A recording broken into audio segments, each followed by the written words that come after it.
Amy from She Cooks, She Eats. And I'm Daisy Buchanan, and I'm a freelance writer. And we're going to show you how to make chili chorizo mac and cheese. So I've known Daisy for a couple of years now. We met via Twitter, which is how I meet all my favourite people, apparently. Daisy has very kindly volunteered to show us how to make mac and cheese. I love mac and cheese and I have several recipes on the site, but chili chorizo, that sounds quite special. Have you made this before? Is it delicious? I have made it a few times. I think about food a lot. I love eating a lot, and I just thought that would be really delicious if you put those things in there. So whilst we've been talking, the macaroni has already started boiling. Yeah, so I should poke this. Yeah. I normally use, to feed about 4-6 people, use about 250 grams. Probably start making the sauce. I like to start with some sort of oniony, garlicky base. Shallots are my favourite because they're very sweet. So that's going. So 4 shallots in a pan.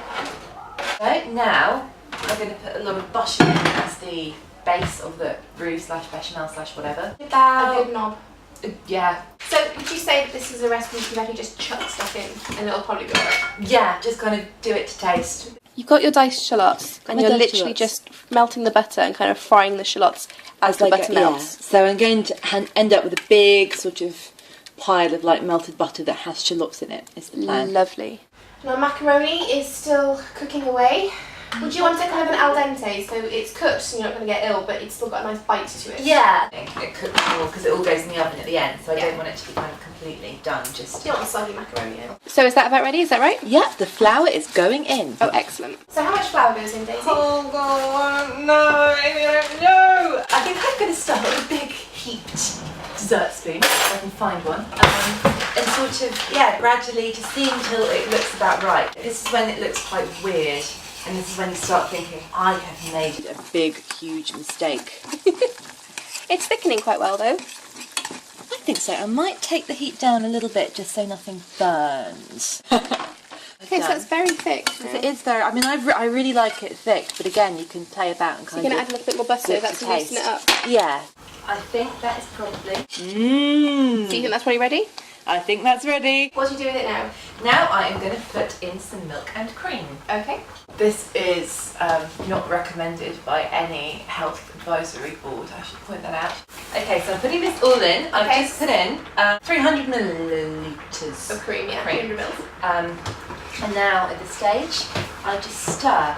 I think this is when some people might put in a little bit of nutmeg. I'm not, because I don't think that's going to work with the chorizo and chilli. It's I would bring a nice flavour. So yeah, we have a fairly grim-looking, lumpy, floury mess. You know, stood out there. Oh, that's delicious. There it is. That's incredibly thick It's now. like you can just about stand your fork on it. If you pick it up. That's how thick it is. So are you going to loosen this with some milk now? Yes. With the milk you kind of add to taste, so I'm just going to... Oh gosh, that's quite a splash. I wasn't expecting that much. Would you then kind of boil this down a little bit, or do you want it this thick? And just keep it on the heat for a bit and just let nature take care of it. See, that's much looser now. There's still quite a lot of lumps, so it needs a lot of whisking.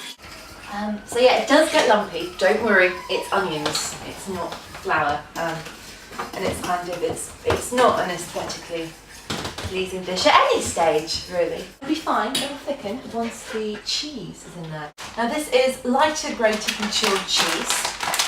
Probably not what I'd choose, but it was pre-grated and I'm very lazy.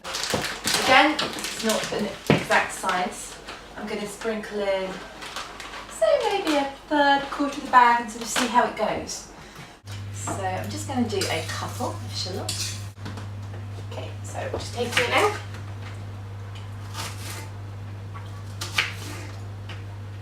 That is incredibly good. Is it? Can I try some? Amy. That's not bad. That's not bad. Bloody delicious. I'm going to throw these guys in first. Easy on the crushed chilli. Otherwise you'll be all hot and sweating. Oh, my eyes are watering. I think that's a good sign. I put in a teaspoon, which is to make it. You can obviously use a fresh chilli if you want. You just fry it for a second with or without seeds, depending on how hot you like it. So are we just going to stir this round? Yeah. I'm just going to shake that. Good hob so far. We have Our lovely bechamel sauce here, our chorizo and shallot here, and our cooked pasta here. Mozzarella. So I'm just chopping this up quite thinly, and I'm just gonna layer it on the bottom. Right, straining the pasta. Yes, and I don't know where our colander is, so I'm going to use the sieve. I use a sieve for draining all the time. Half of the pasta's fallen out, but you really don't want all this pasta. Don't Don't cook do too it. much pasta and then try and sieve it because it's a bit of a disaster area. It's on the floor. Oh dear. Okay, so you're just putting the pasta in the Putting dish the pasta in the dish, on top of the mozzarella. on top of the mozzarella. Yum. So I have put in some pastas in there. Yeah. I've added a little bit more salt just because I like salty things. Now I'm going to add the chili chorizo tuna sauce, which is possibly erroneous because there's not much space in this saucepan. Sort of stir this really gently. Also, when we were doing other bits, I put a little bit more milk in here just to loosen it because as it cooled, it got a little bit too stiff and you want a bit of movement in that.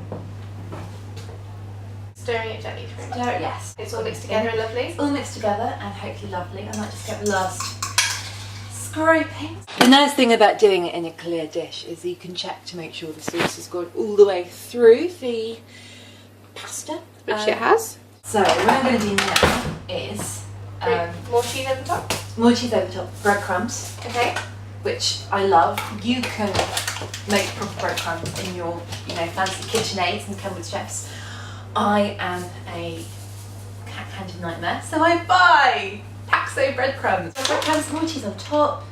Basically, just put all the cheese you can in there. Yeah. Sort it. So I'm just kind of covering this as much as I can. Now, a tiny bit more chilli on the top. And now more We're just kind of layering delicious things on the top. and do you have the breadcrumbs? You do. I do.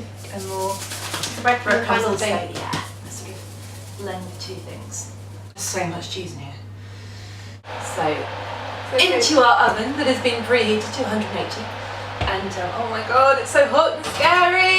How long is it going in for, darling? 15 to 20 minutes. I will look at this in about 15 minutes. See you in 10 to 15 minutes.